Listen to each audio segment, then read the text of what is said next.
Salam saudara yang dikasihi oleh Yahweh. Kita bersyukur memasuki bulan yang ke-9 di tahun 2021 ini. Dalam minggu pertama ini kita masih diberikan kuat dan sehat. Kita mau dengarkan firman Yahweh, namun sebelumnya kita berdoa terlebih dahulu.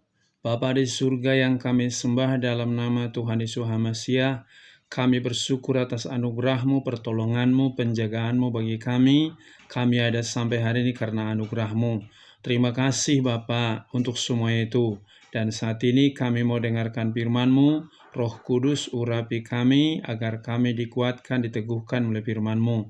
Kami sambut firman-Mu di dalam nama Tuhan Yesus kami berdoa. Haleluya. Amin. Pada kesempatan ini saya akan membawakan firman Yahweh yang terambil dari Yohanes pasal 6 ayat 38 sampai dengan ayat 40 yang berbunyi demikian. Sebab aku telah turun dari surga bukan agar aku melakukan kehendakku, melainkan kehendak Dia yang telah mengutus aku. Dan inilah kehendak Bapa yang telah mengutus aku, supaya setiap orang yang telah Dia berikan kepadaku, aku tidak akan membinasakannya, melainkan aku akan membangkitkannya pada akhir zaman. Dan inilah kehendak Dia yang telah mengutus aku, yaitu bahwa setiap orang yang melihat Putra dan percaya kepadanya, dia akan memperoleh hidup kekal, dan aku akan membangkitkan dia pada akhir zaman. Saudara yang dikasihi oleh Yahweh, pada kesempatan ini kita tahu banyak orang hidup di akhir zaman ini bukan melakukan apa yang kehendak daripada Yahweh, tetapi justru lebih banyak melakukan kehendak diri sendiri atau kehendak orang lain atau kehendak daripada iblis itu sendiri.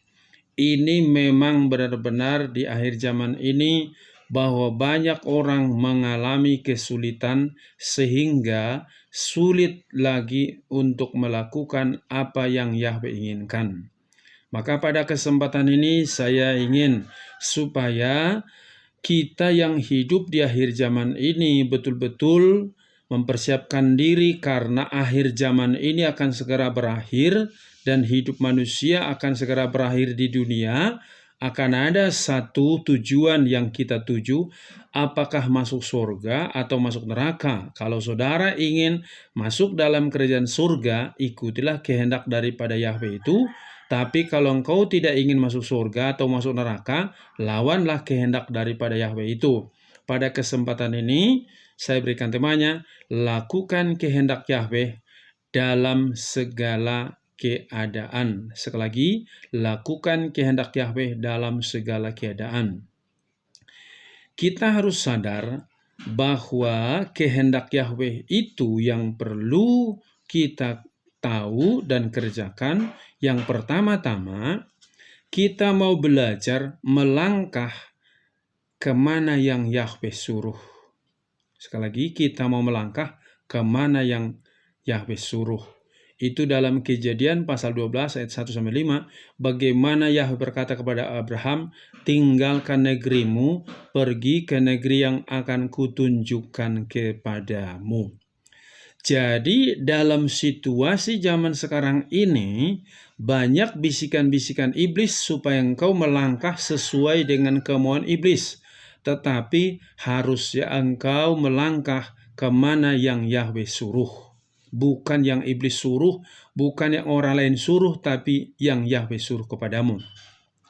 Yang kedua, engkau belajar apa kehendak Yahweh. Yang kedua, memberi yang terbaik kepada Yahweh. Sekali lagi, memberi yang terbaik kepada Yahweh. Kejadian pasal 22 ayat 1-3, bagaimana Yahweh berfirman kepada Abraham, Abraham, ya Elohim, aku di sini. Persembahkanlah anakmu yang tunggal itu kepadaku daerah Moria. Saudara tahu Abraham menunggu Ishak itu 25 tahun. Dan setelah mulai besar, Yahweh minta persembahkan, artinya kalau dipersembahkan, dikorbankan, dibakar di daerah Moria. Dan Abraham lakukan itu. Jadi kehendak daripada Yahweh kepada kita, yaitu memberi yang terbaik kepada Dia. Apa yang terbaik dalam dirimu, persembahkan bagi Dia. Yang ketiga, apa kehendak Yahweh yang ingin Dia berikan, yang engkau ingin berikan kepada Dia? Yang ketiga adalah siap mati karena melakukan kehendak Yahweh. Sekali lagi, siap mati karena melakukan kehendak Yahweh, atau siap memberikan nyawamu demi melakukan firman Yahweh. Lebih takut kepada Yahweh daripada kepada manusia. Itu dilakukan oleh Sadrak, Mesak, Abednego dalam Daniel pasal 3 ayat 15-18. Raja Nebukadnezar menegaskan, jika engkau tidak menyembah patung yang kudirikan ini, maka engkau akan dibakar hidup-hidup. Sadrak, Mesak mengatakan, jika Yahweh yang kami sembah itu sanggup menolong kami tidak mau menyembah patung itu. Tapi jika tidak pun kami tidak akan menyembah patung itu, ya Raja. Karena itu mereka dimasukkan dalam perapian yang menyala-nyala. Lihat di sini, di zaman sekarang ini banyak orang ketakutan. Harus ikut aturan ini, ikut aturan itu. Engkau turut ikut aturan manusia, tapi engkau melanggar aturan Yahweh. Itu sangat bertentangan. Harusnya engkau siap melakukan kehendak Yahweh itu, yaitu siap memberikan nyawamu demi mentaati firman Yahweh, karena itu yang terpenting. Firman Yahweh mengatakan, siapa yang mempertahankan nyawanya akan kehilangan nyawa, tapi siapa yang kehilangan nyawa karena aku, ia akan memperolehnya kembali. Itu jaminan daripada firman Yahweh. Sebagaimana Sadrak, Mesak, Abednego, dia siap mati supaya tidak menyembah patung itu. Jadi akhir zaman ini banyak patung-patung yang dibuat, yaitu termasuk aturan-aturan yang sebenarnya tidak sesuai dengan firman Yahweh. Engkau lebih taat aturan manusia daripada firman Yahweh. Maka belajarlah engkau melakukan kehendak Yahweh itu. Yang keempat, apa kehendak Yahweh itu yang harus kita lakukan? Tetap setia berdoa dan memuji Yahweh apapun keadaanmu. Sekali lagi, tetap setia berdoa dan memuji Yahweh apapun keadaanmu, dan sekalipun dilarang engkau untuk berdoa memuji Yahweh, tetaplah, karena itu kehendak Yahweh agar kita tetap berdoa dan memuji Dia. Di dalam Daniel pasal 6 ayat yang ke-10, bagaimana Daniel sudah mengetahui ada undang-undang tidak boleh bermohon kepada siapapun selama 40 hari, tetapi Daniel tetap berdoa memuji Yahweh. Karena itulah dia dimasukkan ke dalam gua singa itu. Dia siap kehilangan nyawa karena memuji menyembah Yahweh tadi. Jadi ini penting. Di akhir zaman ini banyak orang lupa berdoa. Bukan lupa juga, ada yang sengaja tidak mau berdoa karena terlalu sibuk hanya memikirkan urusan-urusan dunia, pekerjaan, studi, sehingga engkau tidak ada niatmu, keinginanmu untuk berdoa, memuji Yahweh itu, hanya engkau untuk sibuk dengan kegiatan-kegiatan yang lain. Jadi jangan sampai kita terperangkap dengan perangkap iblis itu. Yang berikutnya, apa kehendak Yahweh yang harus kita lakukan? Tetap memberitakan Injil sekalipun sudah dilarang. Itu sudah dilakukan oleh Stefanus dalam Kisah Rasul pasal yang ke-7 ayat 51-54. Bagaimana ya orang-orang Farisi mengatakan, jangan beritakan lagi Injil itu, tetapi Stefanus tetap memberitakan Injil apapun keadaannya. Jadi yang perlu kita beritakan sekarang ini adalah berita keselamatan melalui Tuhan Yesus.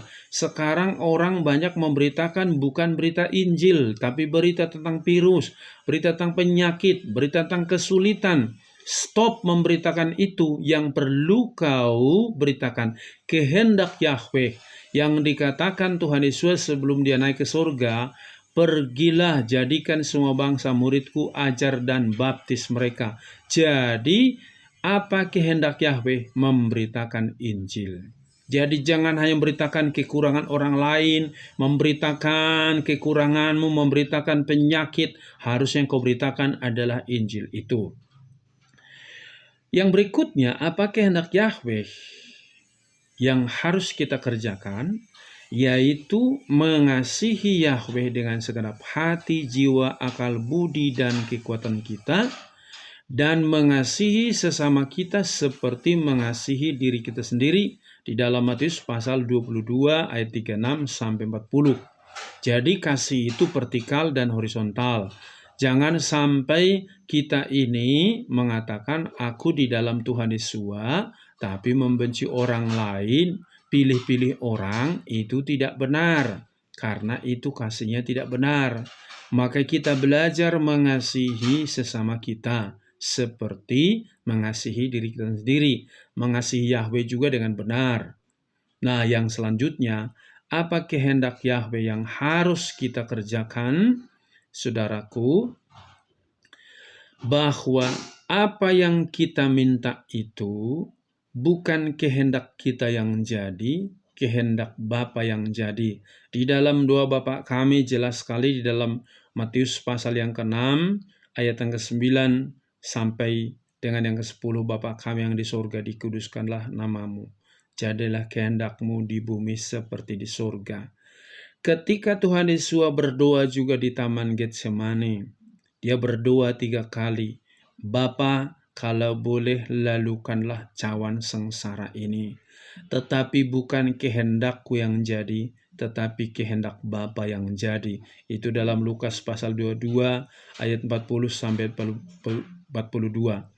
Jelas kita lihat di sini. Siapakah yang mengikut Tuhan Yesus itu? Siapakah kita pengikut Tuhan Yesus? Lakukanlah kehendak Yahweh itu dalam segala keadaan. Di dalam keadaan terjepit, di dalam engkau tidak punya apa-apa, di dalam engkau penderitaan, sakit, apapun yang kau alami, lakukanlah kehendak Yahweh itu. Karena ingat, kita hidup di dunia sementara, tetapi jika engkau melakukan kehendak Yahweh itu, satu saat dia datang kedua kalinya nanti pada akhir zaman, dia akan menjemput saudara dan saya supaya di mana dia berada, kita pun berada. Maka lakukanlah kehendak Yahweh itu, apapun keadaan yang kau alami saat ini, pasti engkau berkemenangan, pasti engkau kuat, pasti engkau diberikan penghiburan oleh Yahweh itu. Amin. Sampai di sini firman Yahweh.